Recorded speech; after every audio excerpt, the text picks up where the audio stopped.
Tom Wood Automotive. Where can you go for Indianapolis's largest selection of pre-owned vehicles under $10,000 or pre-owned luxury vehicles under $20,000? TomWood.com. Click TomWood.com. I liked the way our team played, especially at the beginning. I thought our focus was there. We were efficient on both sides of the basketball. We defended. It was a hard game overall to play, to coach, to referee. I thought the flow to the game, just the number of stoppages, the style that was played, it was just a hard game in general. But was happy with the way we approached the game from the start of the game to the end. Were we perfect? No, but it was good to have that game underneath our belt. Barlow, he takes it straight to the tin, off glass, good. Dunham works toward the center, gets into the paint, over to a Cutting Woods with a dunk. Then in, Kyle Marshall on the low block, spins around, gets free and dunks it in. Dunham sees some room in the short corner, fadeaway jumper, good. That is always pure for Kellen Dunham, that little short corner jumper. Now inside to Schrabis, tough move.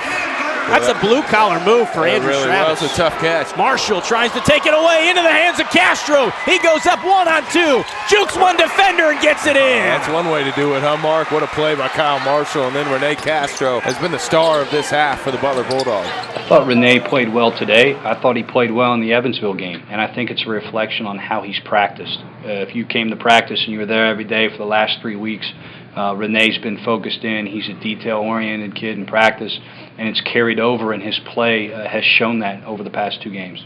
I think we've really came together as a unit. I think, when you have 6 new young guys coming in at a place like this where, we really depend on, everybody playing as one and being together in a unit out there. I think, being down in Orlando and playing challenging non-conference games has really molded us into playing better as a unit. I think you can see it in the young guys, especially, Andrew, Rene, even the guys who don't play as much.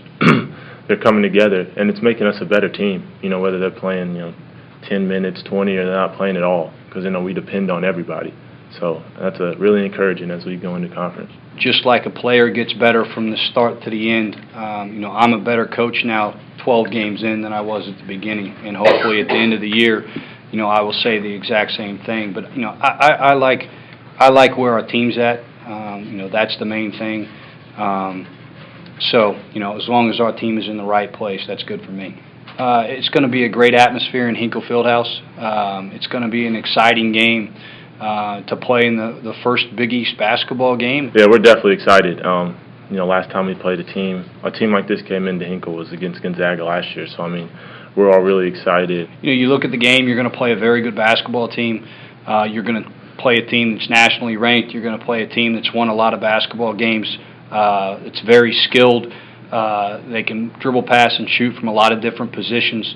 But you take it for what it is. I don't think you blow it up any more than it's one game, and you're going to play a very good team. We're not going to really do anything out of character. I think that's one thing that the older guys are going to try and tell the younger guys, because the younger guys are pumped up and putting everything into it. But the most important thing I've learned since being here is just treating it like any other game. Prepare the same way, and at the end of the day, that's what's won games here at Butler.